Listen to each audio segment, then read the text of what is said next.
So here on my hand is the HSFTOOLS HF96V thermal camera, or more like a thermal testing tool. And this camera comes with a 96 by 96 thermal resolution.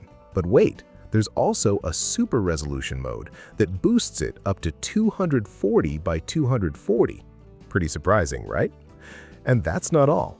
On the box, it also claims up to 8 hours of continuous runtime. Plus, it says it can measure temperatures from -20 all the way up to 550 degrees Celsius. Also, it claims a 25 Hz image frequency. But the real question is, does it actually do what's written on the box? Well, that's exactly what we're going to find out today. So let's check it out.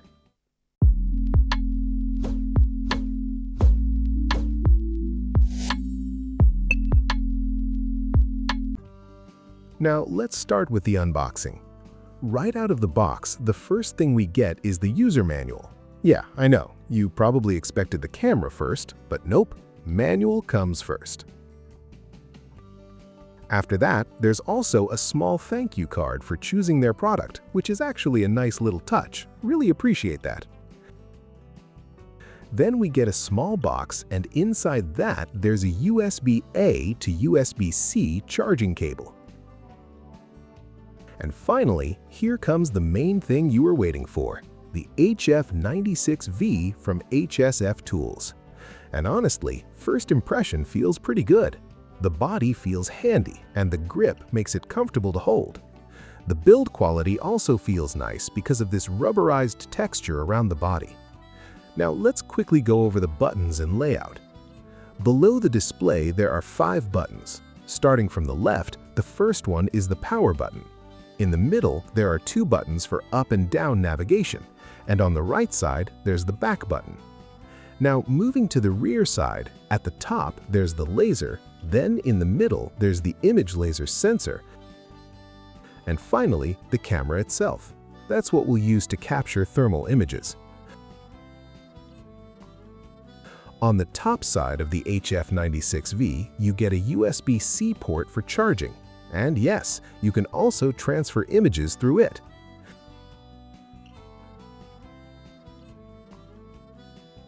Then on the back, right in the middle, there's a red trigger button. Whenever you press it, the laser points out instantly.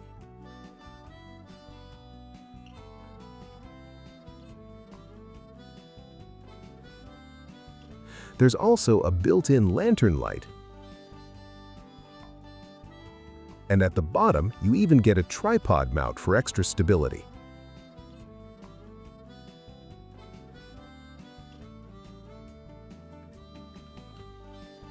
Now let's power it on and check the display.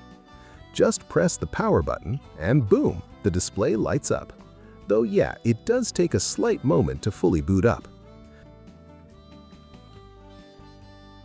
Now on the display, at the top left corner, you'll see the timer.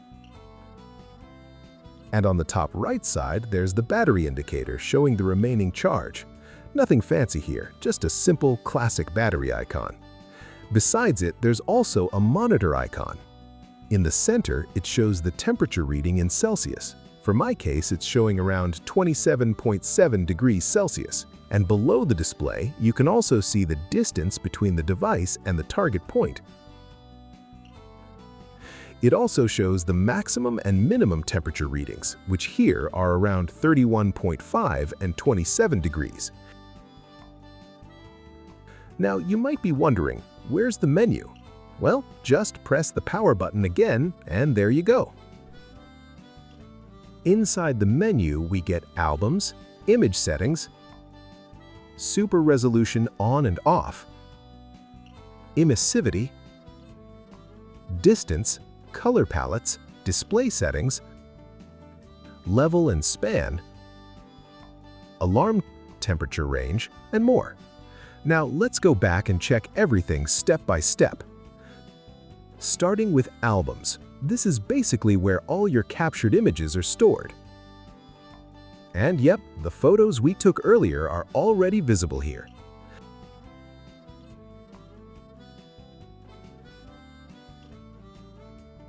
Next, let's move into image settings. Here, you get different image customization options. First, there's image modes. You can switch between 3 modes here: thermal, fusion, and visual. So first, let's use thermal mode and see how it looks.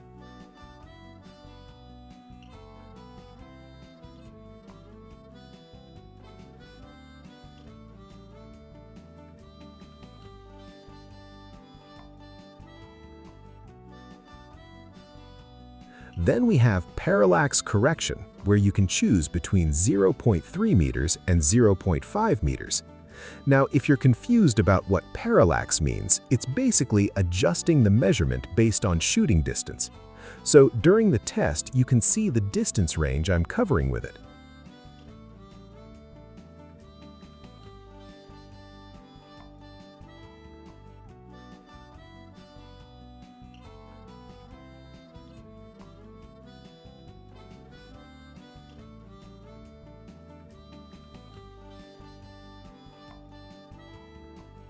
Now, moving back into image settings, the last option here is Save Visual Image. What this does is pretty useful actually. It allows the camera to save both a normal photo and a thermal image at the same time whenever you pull the trigger. So basically, with one click, you get 2 separate files. Now, let's talk about super resolution. You can turn it on or off depending on your needs. Next, we have emissivity settings. Here, you can select different material presets like human skin, PCB, cement, ceramics, rubber, paint, wood, asphalt, brick, sand, and more.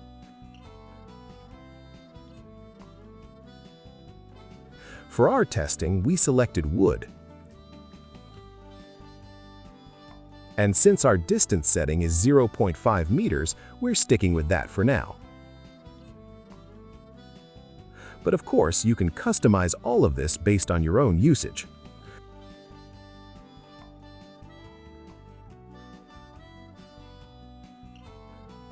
Now let's move into color palettes. And to properly test this, we brought a glass of boiled water so we can see how the thermal camera reacts. Before that, let's check the available palettes first. We get white hot, black hot, rainbow, iron bow, red hot, fusion, above alarm, and temperature 20 degrees Celsius mode.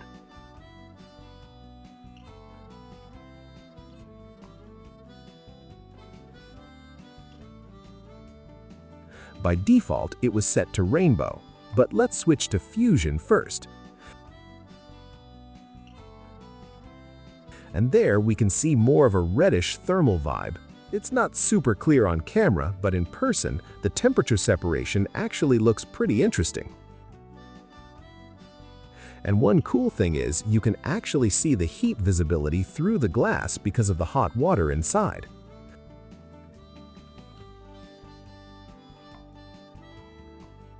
Now, let's switch to white hot.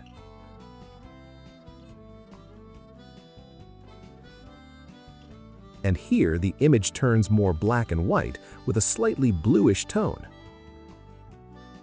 At this moment, the maximum temperature is around 71.2 degrees Celsius and the minimum is around 27.6. And yes, you can even see the laser point clearly here. Now, let's capture this image.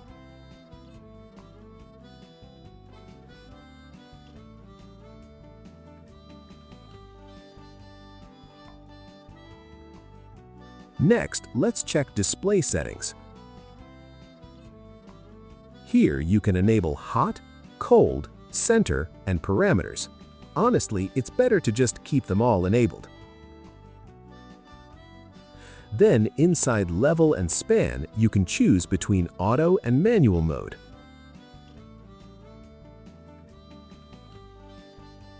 Auto lets the camera handle everything automatically, while manual allows you to fine-tune it based on your own needs.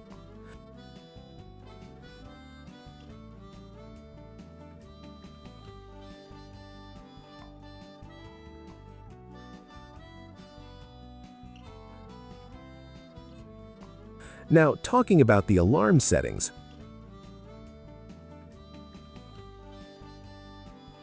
By default, it's set to 60 degrees Celsius, so if the camera detects anything above that temperature, it starts alerting you automatically. Then we also get temperature range options. You can switch between -20 to 150 degrees Celsius or 100 to 550 degrees Celsius. There's also an auto switch option, so you can adjust it depending on your usage. Now, heading back into more settings again, there's a USB cast screen, unit settings where you can switch from Celsius to Fahrenheit, time and date settings, laser on and off, auto power off, format option, and even restore settings. You can also change the language between English and French. So this thermal camera can be really useful for electricians to detect overheating wires or faulty circuits. If you work with PCBs or electronics repair, this can help you quickly identify hot components and problem areas. It's also useful for home inspections, checking insulation leaks, AC cooling performance, water leakage detection, and even monitoring machinery temperatures in workshops or factories. And honestly, if you're someone who works in maintenance, technical repair, engineering, or even DIY projects, this tool can actually save a lot of time because it helps you instantly visualize heat differences instead of guessing the issue manually. So yeah guys, that's pretty much it for the HSFTOOLS HF96V thermal camera. Let us know your thoughts about this tool in the comments below. And if you enjoyed this video or found it helpful, make sure to hit like and subscribe for more content like this. Thanks for watching, and see you in the next one.